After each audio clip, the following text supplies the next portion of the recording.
An officer of the National Crime Agency in the UK has been jailed for 5.5 years for stealing 50 Bitcoin that the agency had confiscated. So when the FBI famously toppled the darknet marketplace Silk Road and arrested Ross Ulbricht way back in October 2013, there was a sort of rush in the underworld to create its replacement. Well, the very next month, November 2013, the British man Thomas White, who had been an admin of the original Silk Road, created the lesser-known Silk Road 2.0. This ran for about a year, but then in November 2014, White was arrested by the National Crime Agency under Operation Onimus. His home was raided and all encrypted drives were seized. In total, 97 bitcoins were confiscated from these drives, but then in May 2017, 50 of these bitcoin quietly moved, and for a while it went undetected. The 50 BTC underwent a number of transactions, including going through a mixing service called Bitcoin Fog before eventually being withdrawn. When it was finally detected, the NCA believed that it must have been Silk Road 2.0's Thomas White who had somehow moved it,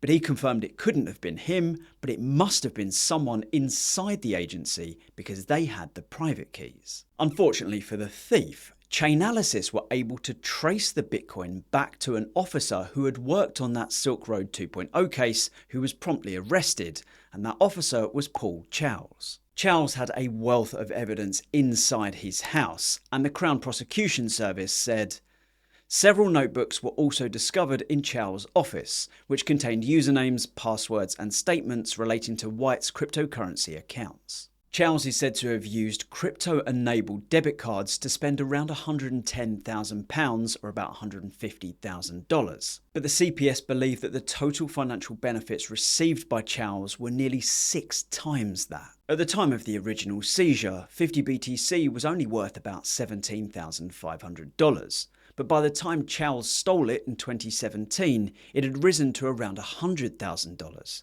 Today, 50 BTC is worth nearly $6 million.